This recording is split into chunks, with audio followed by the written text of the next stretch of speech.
Hello friends, thank you for joining me again in this YouTube channel. In this video, I shall be guiding you on how to make industrial work experience scheme PowerPoint presentation. And if you really want to make in this particular presentation, then you must observe all the things that I'm going to tell you in this video. First of all, your boldness while talking to lecturers that day matters a lot. So you must be bold enough to tell them exactly what you did during the industrial training, and there should be no addition. Don't tell them what you didn't do because they will eventually find out. Now, starting with this my cover page, this is exactly what I reported after my industrial work experience scheme. If you look at the cover page, you see that every write-up here is boldly written. That is because on that day of the presentation, the lecturers will not force themselves to see what is written in your PowerPoint. So you have to make it bold so that wherever they are seated, it will be visible enough. Yes, it must be visible enough, and you must avoid unnecessary color in your PowerPoint. The preferable color is black and white because black and white can display in any surface without any problem or without it affecting the eyes. You know, those lecturers that will be there that day may not be as young as you are, and so they wouldn't want anything that will affect their eyes. So to be on the safer side, I advise you use black and white. Now, after my cover page, I have my outline. The outline says the first thing is organogram of reinforced global resources. Reinforced global resources is where I did my industrial training.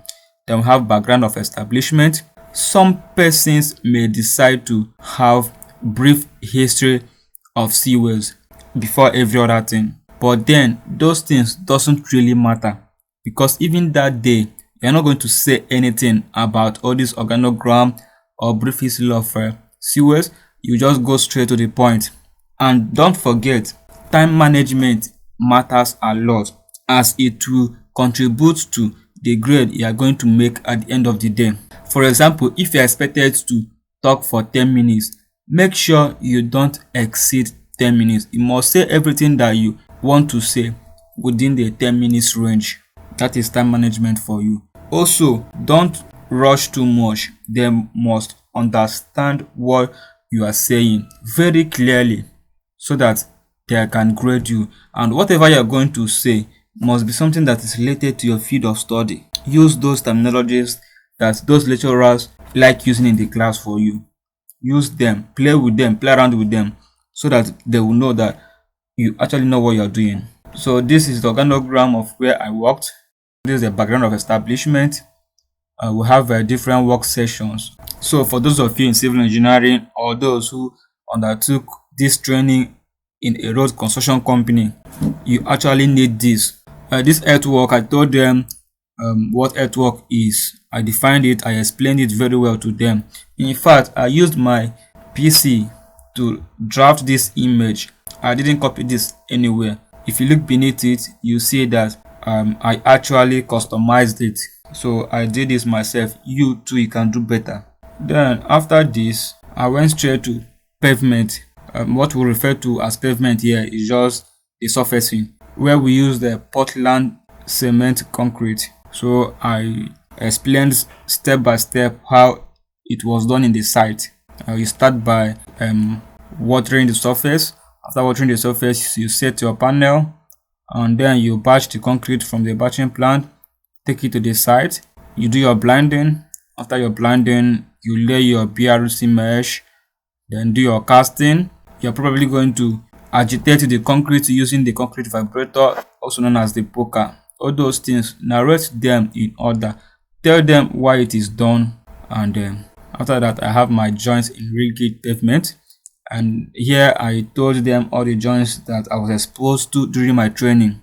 Remember, during this training, you are expected to take as much pictures as possible because these pictures are actually what will tell them that you did what you are claiming that you did. You know, they will not be there with you, but your pictures will speak a lot.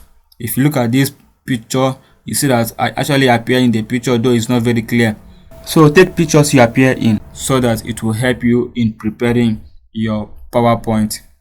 After the joints, I now move down to what I did in the laboratory.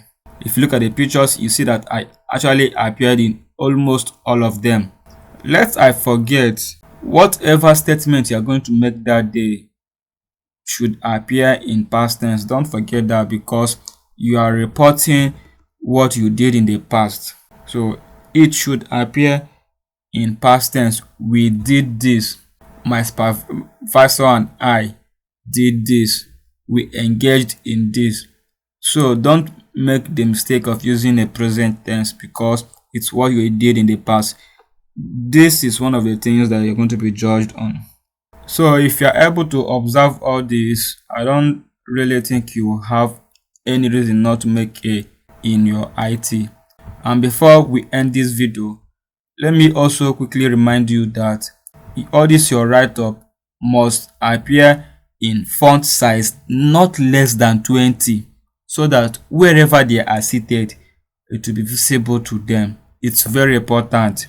They cannot force themselves to see what you have put together in your PowerPoint just to grade you. So make it visible to them and make the work easier for them. So lastly, I have my thank you page as the last slide. You know, my slide is 11 in number if you can't edit, but you may decide to make your own less than 11. But make sure it's not too cumbersome, like going above 12 to 15. It will no longer be PowerPoint. You know, PowerPoint are those things that when you look at them, it reminds you of what you want to talk about. So it shouldn't be too much. Observe all this and go out there well dressed, make yourself proud, and come back to this video to share your experience. Thank you, and don't forget to subscribe so that we can see again in my next video.